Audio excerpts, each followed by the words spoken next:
They got all these nesting boxes and only use that one.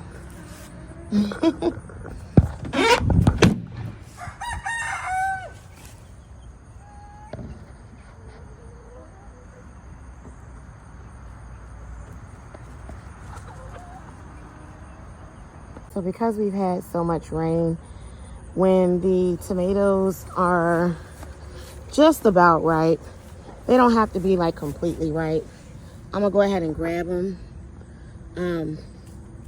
because we get these random spouts of rain and then they start to split, and I lost a lot of tomatoes this season from it splitting. So like this one isn't completely ripe yet, but if it was to rain, it would split. So I'm just gonna take it inside and put it on the counter, and it will ripen it inside. So there's as you can see, like this one is a prime example. It split. So I'm gonna just go ahead and get these, just in case it starts to pour down rain and all of a sudden.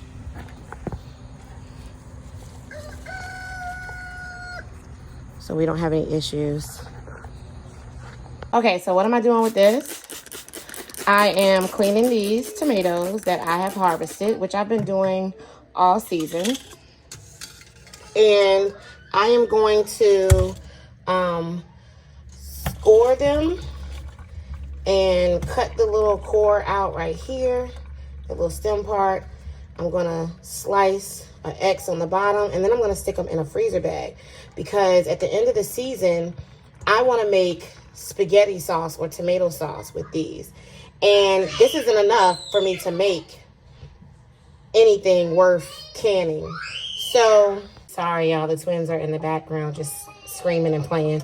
But this isn't enough to make anything worth canning. So I'm gonna put them in the freezer. And putting them in the freezer will make it easier for, one moment. So putting them in the freezer will make it to where it will allow for the skins to just slide off as they thaw out, and I can just stick them in the crock pot. So this one had some issues. It got really soft. It had a little bit of things that were just not desirable. So what I did was I cut that off, and then this is what's left. It was quite a large tomato. I'm not gonna put this in the freezer. Instead, I'm gonna chop this up, because I am actually making something for dinner that is going to call for diced tomatoes, and I don't have any canned left over from last year, so I'm gonna dice some fresh tomatoes, because this is what I got besides the other ones. This is some of the tomatoes that I got this past week. So I'm letting these ripen.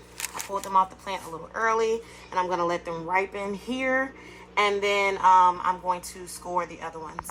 All right, so I'm just gonna put these. Now this may be as ripe as it's gonna get. I'm not sure, because I don't remember what kind of tomato that is, but we're gonna still stick it upside down, because these all kind of look about the same as far as where it is with ripeness. This one has definitely got some green to it, so I'm gonna leave that. Same with this, I want that to get a little bit redder. And these here. So I'm gonna let these ripen. Just this one fell off. I wouldn't have picked it this early, but it fell off and I don't want to waste it. So I'm just gonna stick them on this and keep an eye on them for a couple of days until they ripen, and then I'm gonna do something with these. So as I stated before, I'm not getting a lot of tomatoes all at once. Not enough for me to make my sauces. So I have to preserve them or they're gonna go bad. What I'm gonna do is cut the stem part out and then put an X on the bottom and stick it in a freezer bag.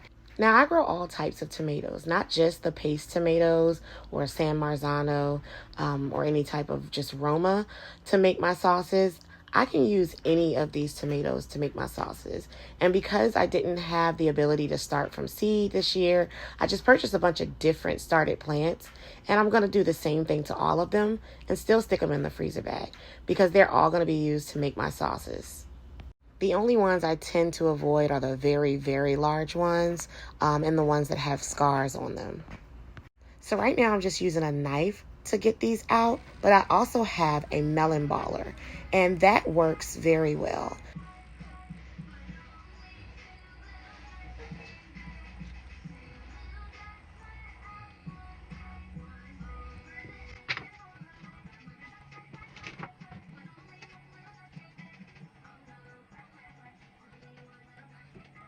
Now, once I finish doing this, I stick them all in the freezer bag.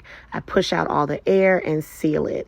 You want to make sure that it's a freezer bag and that you can seal it properly. You're going to stick it in the freezer for as long as it takes for you to collect all of the tomatoes you need for your sauce. And when it's time to make the sauce, the ones that are in the freezer, I'll take out and let them thaw out maybe in a sink or a big bowl. And the ones that are fresh, I roast them for flavor.